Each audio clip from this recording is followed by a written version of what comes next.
All right, hello and happy Monday. Welcome to week 8 of Introduction to Composition, and we are really cruising through session 2. I'm sure that this session just feels like a long, extended stretch of conversation about argument writing, which is what it has kind of been. I do that because I just finished teaching this course to ninth graders during the regular school year, and maybe it's because this unit just landed in the midst of distance learning, but it was by far the most difficult unit to teach and for students to grasp.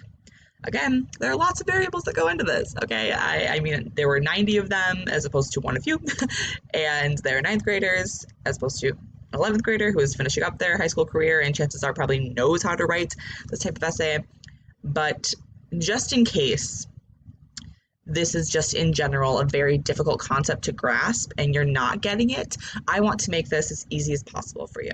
So that is why I went step by step going through all those notes based on the sample essay. That is why I'm giving you a week just to take notes and organize your notes. That is why I am giving you a week to write this essay. And then the final week of class will just be a more simplified writing assignment.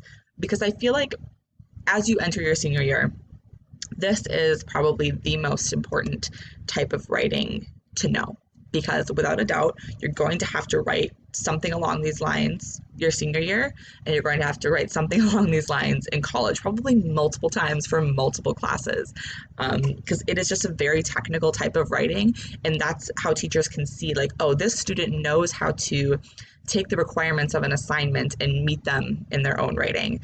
And with argumentative writing, you're having to do all these claims and counterclaims and evidence and weaving that all together.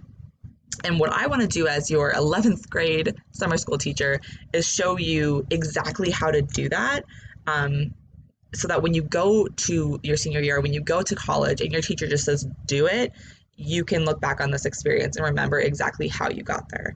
Because I feel like that's more important than me just saying, write this to the best of your ability and good luck, because I mean, why would you be in this remedial class if you didn't need kind of a step-by-step guide? So that's why I'm taking more time, actually a huge amount of time on this particular unit and like less time on our next project, just because this is so important. If you take anything from this class, take away how to write a very structured, technical, argumentative essay. Moving on, that's my spiel. I hope that makes sense to you. Yeah. So what I've done is I have created a template. I created this template for my ninth graders because I felt like as they're coming into high school, they don't have a lot of background on how to write these types of essays. And even if you do have the background, what does it hurt to have an easier format for writing the essay, right? You're going to get it done faster. You're going to meet all the requirements. It's going to be easier for me to grade. And you're going to know exactly what you put into it. And it's color-coded, which is fun, okay? So what I've done is I've taken this template that I made for my ninth graders, and I made it a little more 11th grader friendly. Like, you can be a little more creative than they were just because you know a little more. So what you'll do is you will put your topic and argument up here. So that is like your topic, like school uniforms. And your argument would be your thesis on the topic. So your view on it and what you want changed. Then we move into our introduction. Make sure that you are typing so you'll want to change it to green and change it to 12-point font, and then you would type the information there. And I do not want that to be like that. Okay, there we go. So you would type the hook in green here, then the overview in maroon, the thesis in teal, and then any references that you may have used. So remember, when you're writing an essay, a hook or an attention getter, as some people call it, is just stating a super bold fact, asking your audience a question that they could kind of think to themselves, or just making an announcement like, hey, climate change is real, and then going into your essay. Giving an overview, right? You took all those notes on like general notes on your topic. That's where you'd pull these in and kind of set the scene for your reader, like, hey, what is this topic and what should you know about it? And then you go into your thesis and claims. So you would say, school uniforms should be mandatory for students because reason 1, reason 2, reason 3, and you summarize the reasons, right?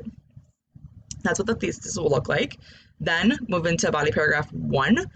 So how these body paragraphs are set up, you have 3 reasons, Therefore, you have 3 body paragraphs. Therefore, you have 3 topic sentences, which are going to include those reasons. So topic sentence 1 should be, the first reason why school uniforms should be mandated is, and then you list the reason that you found from your notes. Then you would give your reader a little bit of background information about that, maybe that specific reason or that specific subtopic. And then you would go into your evidence, right? Here's a quote to prove this. Here's a statistic. Here is a percentage to prove what I'm saying. Obviously give your reference, because the evidence is most certainly not going to be your own thoughts or words. It's stuff that you found from articles. And then this is the really important part. This is the bulk of your essay. Don't give me a paragraph worth of quotes and statistics. I want a good chunk of explanation on how, this percentage that you just gave about school uniforms proves your specific thesis. So why does students being bullied for what they wear prove that all students should have to wear uniforms? Give me more. Do some convincing here, right? Kind of like in Dakota's essay, where she would give a quote from a teacher or from a staff member, and she'd say, see, this is why this proves my point, you guys. And she would really kind of drive the argument home. That's what you're doing in the orange part here. Make sure that you are being convincing. That's what this argument essay is all about. Then body paragraph 2, you leave that reason that you were just talking about and you move on to your next reason. So now you're talking about a different subtopic related to your topic, right? Now we've talked about bullying in the first paragraph. Now we're going to talk about how it fosters a school culture if we all are wearing the same uniform. Okay, I don't know. I didn't do the research, but maybe that's one of your reasons, right? Then where it maybe can get kind of tricky, I don't know if you've written one of these or not. I don't know your past with other teachers, but the counterclaim paragraph. It's simple when you really think about it, but the setup is different, right? So I told you to take notes on, first of all, things that support your argument on the topic, but secondarily, things that do not support it. So you saw somebody talking about how school uniforms take away freedom from students. Okay, you took that down, you said that opposes my argument, and I can use that later as a counterclaim. The whole point of having a counterclaim in your essay is to have something to strengthen your own point. You're like, they're saying that, but I can prove that wrong and make my whole argument look even stronger, right? So you start your paragraph by saying, some people might think, the opposing side says, you may think, you may have seen evidence that says, blah, blah, blah, that school uniforms take away students' individual freedoms. You start it with that. You do not give any more information about the opposing side because you don't want to start giving them credit. You right away want to take away the credit and say, that is invalid, that is wrong, that is not true, because, and then you prove them wrong.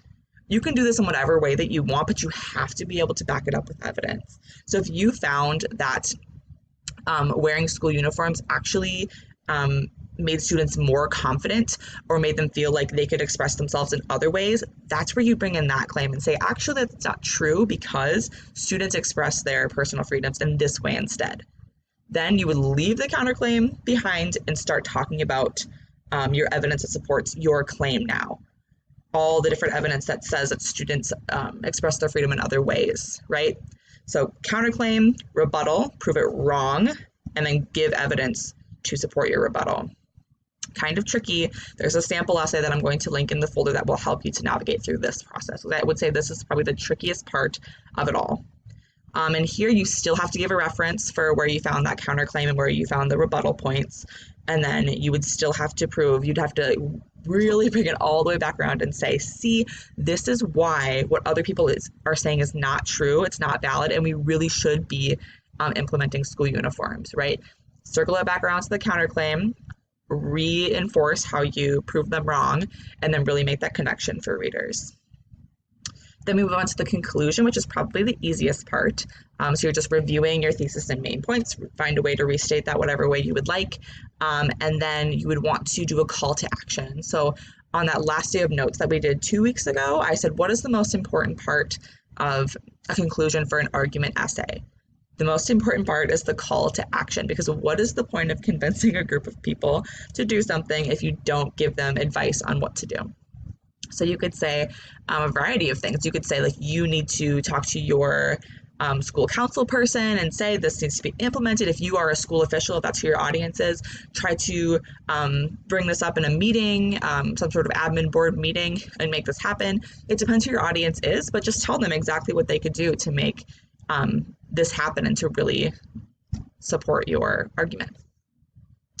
Then we go down to sources. We are not doing a formal bibliography because we didn't really write in like MLA or do an MLA source sheet. So what we're going to do is just, I'm going to have you list the titles in order of the articles that you used from your note sheet here. And then as you use them, so like, okay, I brought up a quote from source B in this paragraph. So you would put the quote here and then in parentheses put source B instead of putting the title or the link to the article. And then if I go down here, I can see exactly which source you're talking about when you say source B, source A, whatever. Super simple, nothing formal here. I just don't see how teaching you a bibliography is important for this particular semester. You'll learn that in the regular school year. So that's that. Like I said, I attached a sample essay. This one is about video games and violence. So as you can see, it's all color coded, like the sources are in here in the way that I instructed you to do them, so you can kind of understand that. Pretty good counterclaim paragraph here that shows you how to set that up, and then the references. So I would highly recommend using this as some sort of inspiration for you to make sure that you are kind of doing what you're supposed to be doing. Check your paragraph against this one's paragraphs, make sure that they kind of look the same, the color coding is correct, and you should be pretty much good to go. Like I said, you have all week to do this. If I were you, I would follow the timeline of doing the intro and paragraph 1 today, paragraph 2 tomorrow, paragraph 3, and the conclusion on Wednesday, taking Thursday to revise, ask me questions, make edits, things like that. And then Friday will just be a submission day. We'll just say, like, if you're done, submit it. And that's all you have to do, because I am actually going to be out of town on Friday, so there's nothing I can really hold you accountable for if I'm not going to be there. So consider that a day off. You could even submit on Thursday if you would like, but I would highly advise using that timeline for this week. All right, I think that's all I have. So this should be a pretty nice week for you. You're really just working on your essay piece by piece. And of course, if I'm going to be online at the same times all week until Friday. So if you have any questions, feel free to ask me those. All right, good stuff. Good luck with this.